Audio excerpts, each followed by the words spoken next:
Namaste. Hello everyone. Welcome to Shal Gulhati, Shiva and Mysticism for another episode of Monday with Mahadev. Last time I told you the story of how Shivji went to Vishwakarma, the god engineer, the engineer god of the entire world, and asked him to make a Trishula for him. And Vishwakarma had such a great magic that he could actually ask Shivji to draw the Trishula on sand and then virtually pick it up, showing that whatever you put your mind to, you can do. So this time, I'm going to tell you a story, a very fascinating folklore I heard when I was just a child, about how Parvati got a new house for herself other than the cave at Kailash. And it involves Vishwakarma again. So the story is that Parvati, who's actually Durga, and Lakshmi, the wife of Vishnuji, are sisters in a way because they are both Shaktis. One is for abundance, that is Lakshmi, and the other is for power, that is Durga. So when Parvati was married to Shivji, and they used to live happily in their caves and forests of Kailash, she used to sometimes go to meet Lakshmi in her palace. Now Lakshmi ji was Vishnu's wife. She is the goddess of abundance and wealth. So she had a magnificent palace. And Parvati would go there for a day spent like sisters do or good friends do. And of course, Lakshmi ji would welcome her, give her very good food, give her a round in her gardens, and so on and so forth. So it was a good break for Parvati. So one day, Parvati again went to Lakshmi, and she thought that I will be treated to the same things again: good food, good tours, maybe a swimming pool, and things like that. But this day, Lakshmi ji was in a slightly different mood. And when Parvati came, she said, "Oh, my sister, how are you? You must be really tired of that cave and where you have nothing." So Parvati ji was a little taken aback, but she kept quiet. And then Lakshmi ji took her out to the gardens and said, "See how beautiful these gardens are, and these roses and these plants and these flowers and these magical trees. They are very abundant and they are very precious. But you would not really know all that in those hills and mountains of yours." So Parvati ji was a little taken aback, but she again kept quiet. And this went on. When the lunch was served, Lakshmi ji sat there, and when the meals were being served, she said, "See, all the utensils, the plates, the bowls, the pitchers, the jars, they are all made of gold.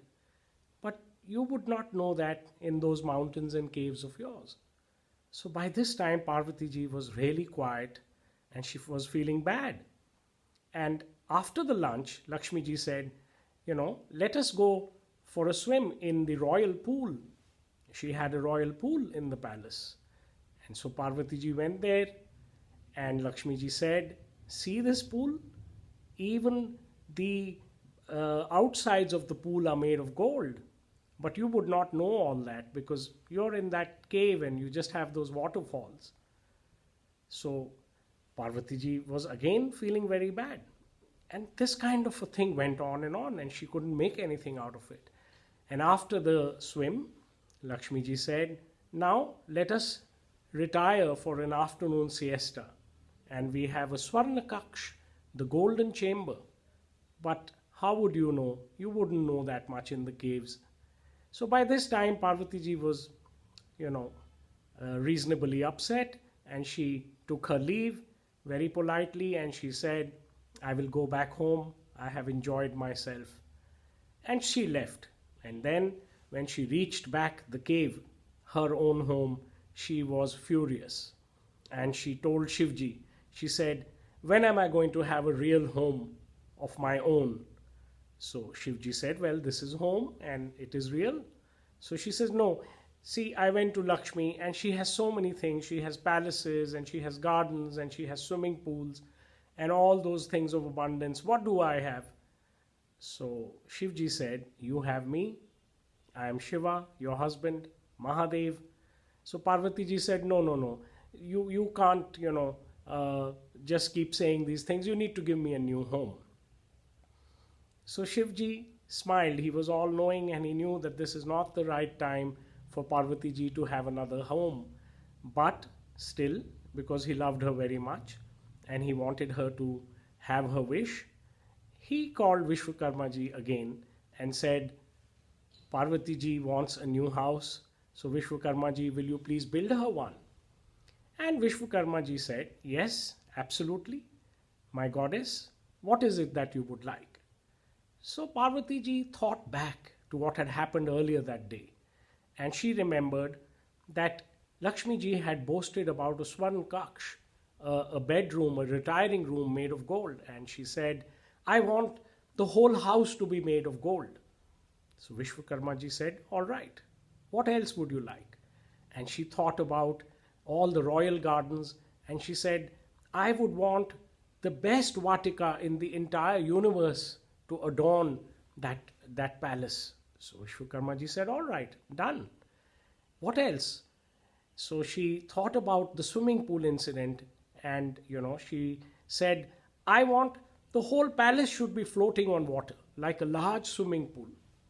So this time Shivji thought this is a bit much, but Vishwakarma ji said, yes, it is done. And so Parvati ji's house was made. It was fabulous. It was a huge golden palace floating in the ocean with royal gardens and everything was made of gold and ornate things. And then Parvati ji said, now we must have a housewarming, a Graha Pravesh. And all the Devis and Devtas, all the intergalactic Devatas were called. And of course, Lakshmi ji was called. And Saraswati and Brahma ji were called as well. And everybody came. And then, with tradition, Parvati ji had organized for a Graha Pravesh Path, a jap, a homage to be done as per the Vedic rituals. And she had got a very eloquent Pandit and he was doing all those recitations very nicely. So after that, all the guests started taking a tour of the house and things like that. And when Saraswati ji came to her, she said, what taste you have. This is beautiful, Parvati. Your house is so beautiful and your gardens are so beautiful and your swimming pools are so beautiful. This palace is really wonderful. I've really enjoyed this Graha Pravesh. And you know what?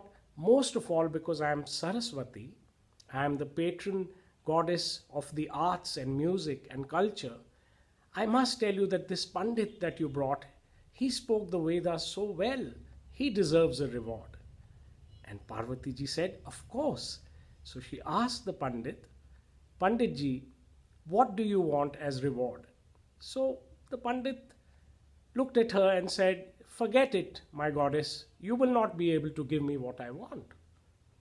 So Parvati ji was again startled and she said, how can that be? I am Parvati Durga. Ask and you shall receive. So the Pandit said, please think about it once more. So Parvati said, I don't have to think. You have done a very nice job and I will give you whatever you ask for as your dakshina. So the Pandit said, well, in that case, my goddess, give me this house. And the whole congregation was shocked. But Parvati was Durga and she had given her word. So she had to part with her house to the Pandit. And some stories say that Pandit was Ravan and the palace was Lanka. And some say that was Ravan's father. But nevertheless, Parvati was divested of her beautiful home. Now, the moral of this story, if we try to look for one, would be only this, that even with the gods, there is a time for everything. When Parvati ji first asked Shivji, what do I have in comparison to Lakshmi? He said simply, you have me. But when she insisted that I want a house, I want a palace like hers, Shivji knew that it is not time for her to have that, But still he summoned Vishwakarmaji and the most beautiful palace was made. And then it was taken away from her even before she shifted in. Of course, it is yet another story which corroborates the same principle that there is a time for everything, there is a destiny for everything, that Ravan also, due to his later mistakes, got that whole palace burnt and even lost his life. So, this is how the mythology and the stories and the folklore in Hinduism is very rich and it always has a very, very good meaning. I hope you liked this episode. Join me again next Monday for another story. Om Namah Shivaya.